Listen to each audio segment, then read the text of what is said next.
Trump Putin की दोस्ती दुनिया को कहां ले जाएगी?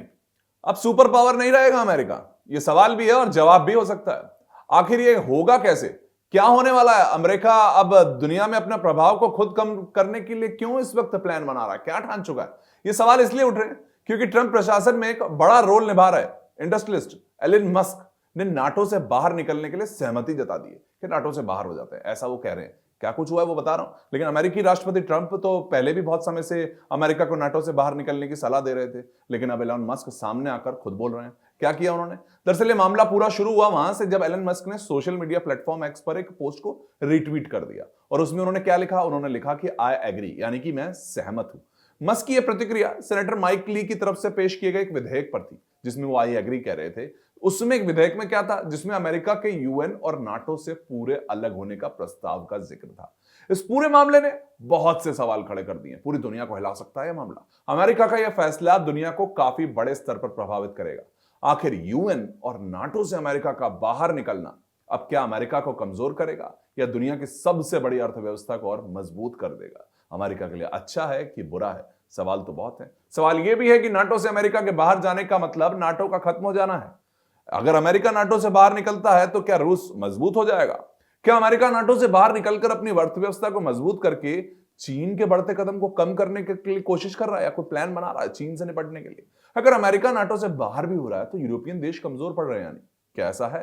क्या अमेरिका का नाटो से बाहर निकलना यूक्रेन को बहुत बड़ा नुकसान पहुंचाएगा और साथ साथ सैन्य संगठनों के तौर पर दुनिया की सबसे बड़ी ताकत जो नाटो है उनसे बाहर निकलकर अमेरिका सुपर पावर रहेगा कि नहीं रह पाएगा? ये वो सवाल हैं जो अमेरिका के एक फैसले के बाद पूरी दुनिया के सामने होंगे। इस वीडियो में आज हम इस मामले की जो परत है, परत दर परत आपको छानबीन करके बताऊंगा और हर एक पक्ष पर बात करूंगा। चलिए समझते हैं इसको, ठीक है? अमेरिका का नाटो से बाहर निकलना दुनिया को कैसे प्रभावित करेगा, इस चीज को समझते हैं। देखिए, पिछले 3 सालों से रूस यूक्रेन वॉर चल रही। यहां इस बात का जिक्र इसलिए कर रहा हूं क्योंकि इस जंग की एक वजह थी वो जेलेंस्की की नाटो में शामिल होने की चाहत। इस चाहत ने दुनिया को एक ऐसे युद्ध का प्रत्यक्षदर्शी बना दिया जिसे आज के दौर में कोई भी सेना या देखना नहीं चाहता। यूक्रेन इस सैन्य गठबंधन का हिस्सा बनना चाहता था, लेकिन रूसी राष्ट्रपति पुतिन बिल्कुल नहीं चाहते थे कि नाटो रूस के इतने करीब तक पहुंच जाए, यानी कि यूक्रेन साथ में बॉर्डर लगती है, अब इतना करीब पहुंच जाएगा तो नाटो से। अब पुतिन ने कहा कि बिल्कुल नहीं, ऐसा नहीं होने देंगे। पुतिन ने जेलेंस्की की इस मांग का विरोध कर दिया। जब यूक्रेन नहीं माना तो रूस ने यूक्रेन पर हमला कर दिया। यहीं से तो सब कुछ शुरू हुआ था। जिस नाटो के लिए जेलेंस्की ने रूस का युद्ध शुरू किया था, वो उसी सैन्य संगठन पर संकट के बादल मंडराने लग गए। इसकी वजह है अमेरिकी राष्ट्रपति डोनाल्ड ट्रंप और उनकी वापसी के बाद से उनके तेवर। उनके प्रशासन ने उनके करीबी एलन मस्क का बयान अमेरिका का पूरी जो फैसला है पूरी दुनिया की राजनीति और सुरक्षा को प्रभावित कर सकता है। अगर अमेरिका नाटो से बाहर निकलता है तो इसका प्रभाव सिर्फ अमेरिका पर ही नहीं बल्कि पूरे विश्व पर पड़ेगा। अमेरिका के नाटो बाहर निकलते ही उसका अस्तित्व खतरे में पड़ जाएगा। अमेरिका कर क्या रहा है? अमेरिका अपने लिए अच्छा सोच रहा है, बुरा सोच रहा है? इस चीज पर नजर डालते हैं। अमेरिका नाटो से बाहर निकलकर कमजोर हो रहा है या मजबूत हो रहा है?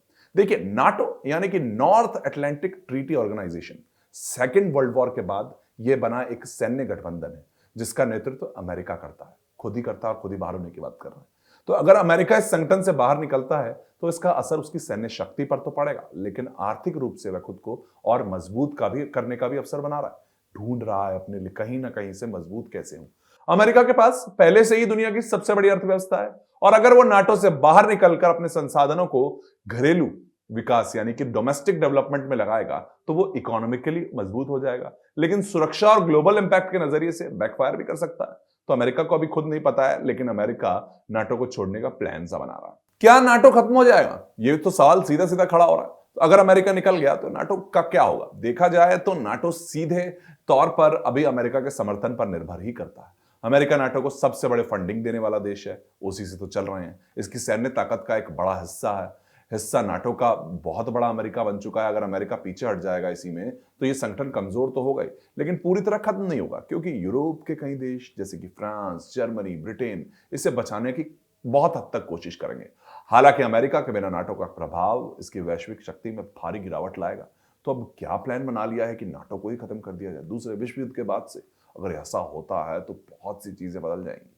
तो अगर नाटो से बाहर निकलता है तो रूस के साथ क्या हो रहा है? दोस्ती अमेरिका और देखिए रूस की हो चुकी है। अगर नाटो चला गया, अमेरिका नाटो से बाहर चला गया तो यहां पर रूस के साथ क्या होगा? जिस अमेरिका के नेतृत्व में नाटो को बनाया ही रूस की आक्रामकता को संतुलन करने के लिए, बैलेंस कर रहे थे। जब रूस बहुत ज्यादा स्ट्रांग हो रहा था तो नाटो को बनाया गया, अमेरिका ने बनाया। अब अमेरिका और रूस की दोस्ती हो गई है, अब क्या किया जाए नाटो का? अमेरिका सोच रहा है नाटो का क्या करना है, कोई फायदा ही नहीं।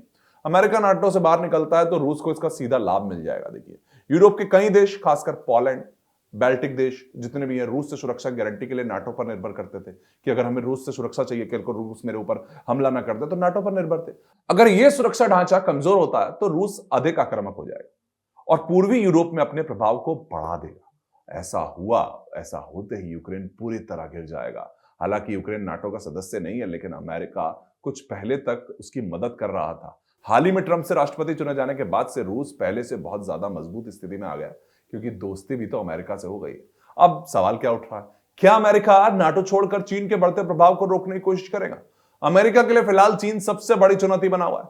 अगर अमेरिका नाटो से बाहर निकलता है तो वो अपनी आर्थिक और सैन्य शक्ति को इंडो पैसिफिक क्षेत्र में केंद्रित करना चाहता है। बहुत से चीजें जहां चीन लगातार अपनी ताकत को बढ़ा रहा, चीन से ही तो लड़ना है। इससे अमेरिका अपनी अर्थव्यवस्था को मजबूत करने और चीन के प्रभाव को सीमित करने में अधिक संसाधन लगा सकता है। इसके पीछे एक बड़ा कारण यह भी है, जिस तरह से डी डॉलराइजेशन की बात चल रही है। अगर ऐसा होता है तो चीन बहुत ज्यादा मजबूत हो जाएगा। चीन इसीलिए चुपचाप बैठा है, चीन कुछ भी नहीं बोल रहा है अभी। ग्लोबली जितनी भी उठापटक हुई है, जो अमेरिका के लिए वैश्विक शक्ति बने रहने के लिए बड़ी मुश्किल बन जाएगी अगर डी डॉलराइजेशन हुआ। यानी कि डॉलर अब अंतरराष्ट्रीय रूप से अगर एक करेंसी नहीं रह जाती है, आदान प्रदान नहीं होता है डॉलर में, तो कमजोर तो होएगा ही। लिहाजा मौजूदा जो समय है, अमेरिका की सैन्य ताकत नहीं बल्कि आर्थिक ताकत बढ़ाने पर फोकस करना पड़ेगा अमेरिका को, जो कि ट्रंप के नाटो से बाहर निकलने वाले बयान को साफ दिखा रहा है। अमेरिका चाहता है कि भैया लड़ाई झगड़े से अच्छा इकोनॉमिक अपनी जो तरीके हैं उन पे अपनाऊंगा और उससे आगे बढ़ूंगा। तो यूरोपीय देश कमजोर हो जाएंगे अगर नाटो छोड़ने से। क्या हाल होगा, क्योंकि अमेरिका उनको मजबूत कर रहा था, पैसा दे रहा था। यूरोप की सुरक्षा बहुत हद तक नाटो पर टिकी हुई है। रूस से तो हमेशा से डरते थे, फिर नाटो लाया, अमेरिका ने साथ दिया, अब अमेरिका रूस दोस्त हो गए। अमेरिका के बाहर निकलने से यूरोपीय देशों को अपनी सुरक्षा के लिए आर्थिक खर्च करना पड़ेगा, खुद पैसा लगाना पड़ेगा। अमेरिका का फैसला यूरोपीय देशों की अर्थव्यवस्था और रक्षा प्रणाली दोनों के लिए एक नई चुनौती ले आएगा। फ्रांस और जर्मनी जैसे देश खुद की सैन्य क्षमताओं को बढ़ाने की कोशिश कर सकते हैं, लेकिन इसमें समय लगेगा। ऐसे में यूरोप की सुरक्षा पर बड़ा असर पड़ेगा। सब डर जाएंगे, सब घबरा जाएंगे यूरोपीय देश कि आखिर में हो क्या रहा है। नाटो ही चला गया, नाटो तो चला ही अमेरिका रहा था और उसी से अमेरिका चला गया, यानी कि अमेरिका और नाटो दोनों इस वक्त अलग अलग हो गए। नाटो नहीं रहेगा। क्या नाटो से बाहर निकलकर अमेरिका अब सुपर पावर बन पाएगा? क्योंकि नाटो से ही तो उसने अपना पूरा दबदबा कायम किया था। अब अमेरिका आज भी दुनिया का सबसे शक्तिशाली देश है, इसको तो मानना पड़ेगा, लेकिन उसकी ताकत सिर्फ सैन्य ताकत पर निर्भर नहीं है, बल्कि उसके वैश्विक गठबंधनों पर भी निर्भर है। अगर वो नाटो से बाहर निकलता है तो उसकी आर्थिक शक्ति तो बनी रहेगी, लेकिन उसकी वैश्विक नेतृत्व की स्थिति को चुनौती मिलेगी। अमेरिका के लिए बड़ा रणनीतिक मोड़ है, जो उसके भविष्य की भूमिका को पूरी तरह बदल सकता है। कुल मिलाकर अमेरिका का नाटो से निकलना पूरी दुनिया की राजनीति और सुरक्षा को प्रभावित कर सकता है। यह फैसला अमेरिका को आर्थिक रूप से मजबूत करेगा, लेकिन उसकी वैश्विक सैन्य शक्ति और नेतृत्व को कमजोर करेगा। नाटो की भूमिका बदल सकती है, रूस और चीन को इससे फायदा हो सकता है, यूरोप और यूक्रेन की सुरक्षा कमजोर हो सकती है। ट्रंप नाटो को अमेरिका के पैसों की बर्बादी बताते आए हैं और ट्रंप का यह कार्यकाल पूरी तरह से अभी तक अमेरिका के खर्चों में कटौती पर ध्यान देने में लगा हुआ है। लेकिन यहां ये सब जानते हैं कि नाटो की लंबे समय तक अफगानिस्तान और सीरिया में मौजूदगी उन इलाकों को किस दशा में ले आई है। तो अब अमेरिका ने नाटो बनाया, एक तरीके से उनको पैसा दिया रूस से लड़ने के लिए, अब रूस से दोस्ती हो गई, तो नाटो और अमेरिका का क्या होगा, ये तो अपने आप में सवाल खड़ा हो गया।